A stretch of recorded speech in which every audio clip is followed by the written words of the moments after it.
Hare Krishna, everyone. Jai, we're back.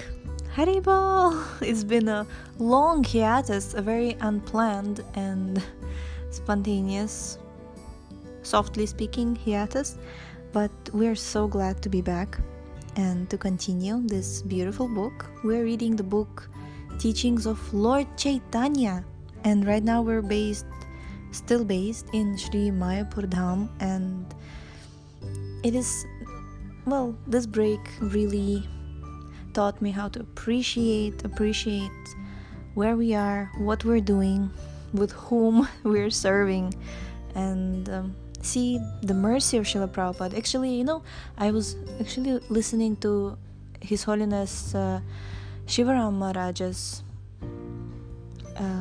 he was telling Sankirtan stories, and he said that if you want to see magic, distribute Srila Prabhupada's books. And I can relate with that. I can also say that, like in my personal life, if I want to see magic, I just have to start studying Srila Prabhupada's books.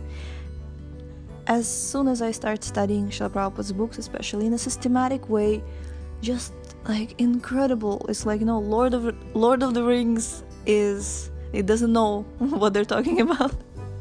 Not to offend any fans out there. So we are reading chapter number 5. We're starting chapter number 5, how to approach God, because the last chapter, what we finished just before we took a break, it was chapter The Wise Man. And now that we've become a little bit more wise, now we can begin to know how to approach God. So let's start.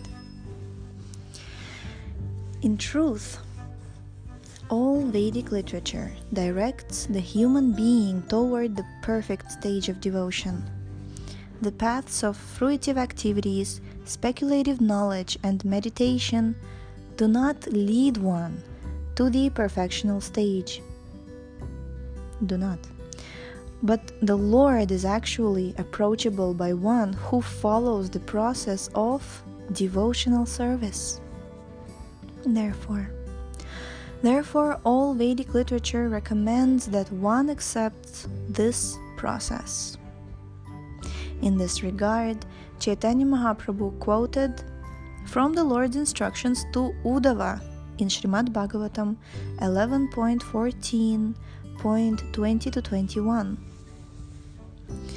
Na sadhayati mam yogo na sankyam dharma Uddhava na svadhyaya tapastyago yatha bhaktir mamorjita bhaktyaham ekaya grahyah shradhayatma priya satam bhakti punati man nishtha shvapakanapi sambhavat.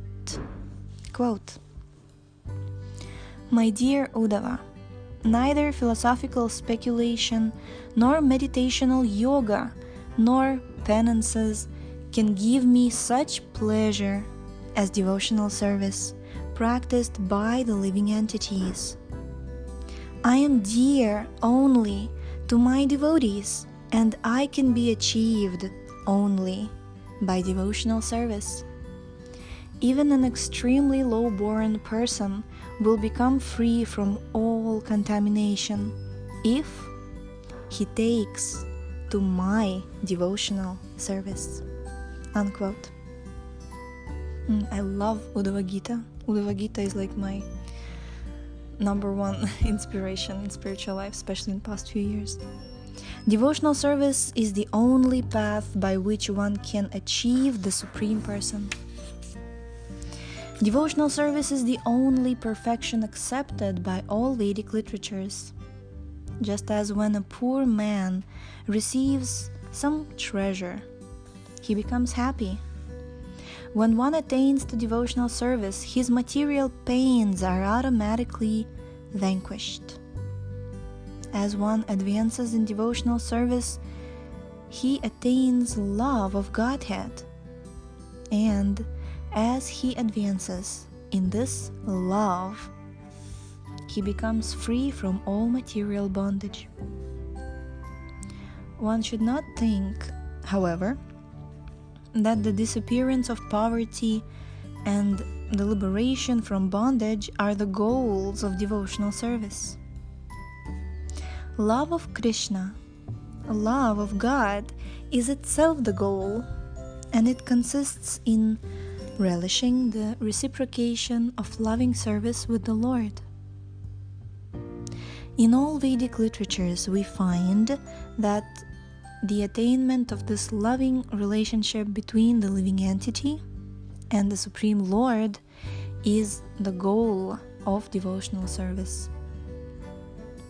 Our actual function is devotional service, and our ultimate goal is love of Godhead. I like it. Our actual function. Therefore, in all Vedic literatures, Krishna is the ultimate center. And through knowledge of Krishna, all problems of life are solved. It's a very, very strong and powerful and crucial statement, right? Let's read it again. Therefore, in all Vedic literatures, Krishna is the ultimate center. And through knowledge of Krishna, all problems of life are solved. Haribol!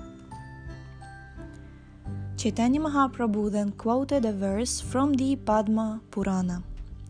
Quote, "There are many different Puranas with instructions for worshipping different types of demigods, but such instructions only bewilder people into thinking that the demigods are supreme.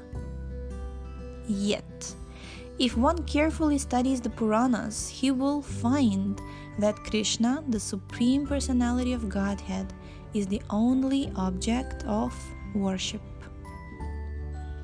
Unquote. For example, in the Markandeya Purana there is mention of Devi worship, or worship of the goddess Durga or Kali. But in this same Purana it is also stated that all the demigods, even Durga, are but different energies of Vishnu. Thus, the study of the Puranas reveals Vishnu, the Supreme Personality of Godhead, to be the only object of worship. The conclusion is that, directly or indirectly, all types of worship are more or less directed to the Supreme Personality of Godhead, Krishna. The Bhagavad Gita 9.23 confirms that one who worships the demigods is in fact worshipping only Krishna, because the demigods are but different parts of the body of Vishnu or Krishna, but that such worship is irregular. Srimad Bhagavatam 11.21.42-43 confirms this irregularity by answering the question, quote, "What is the purpose of the different types of worship described in the Vedic literature?" Unquote. In the Vedic literature there are various divisions. One is called the Karma Kanda, which describes purely ritualistic activities, and another is the Jnana Kanda, which describes speculation on the Supreme Personality, Supreme Absolute Truth, not the personality, Supreme Absolute Truth. What then is the purpose of the ritualistic sections of the Vedic literature?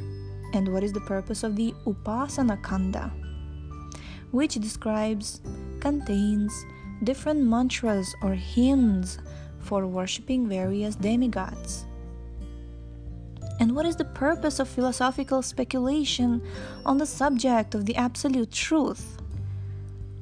Srimad Bhagavatam replies that in actuality all of these methods described in the Vedic literature indicate the worship of the Supreme Lord, Vishnu.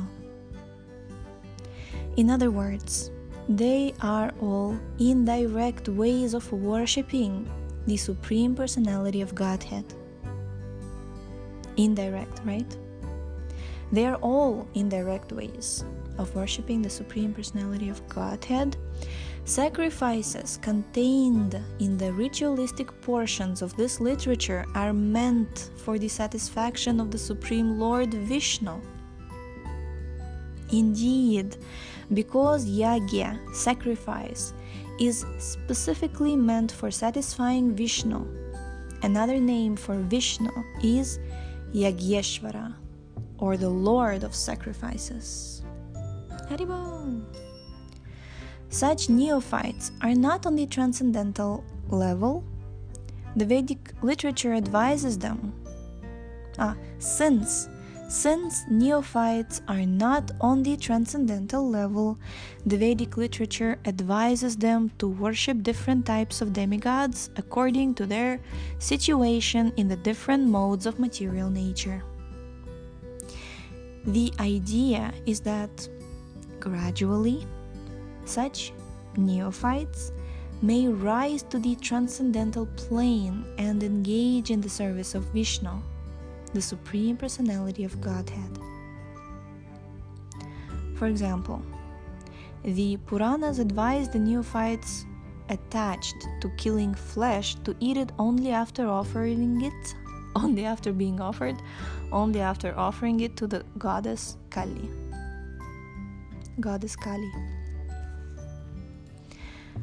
The philosophical section of the Vedic hymns are intended to enable one to distinguish the Supreme Lord from Maya.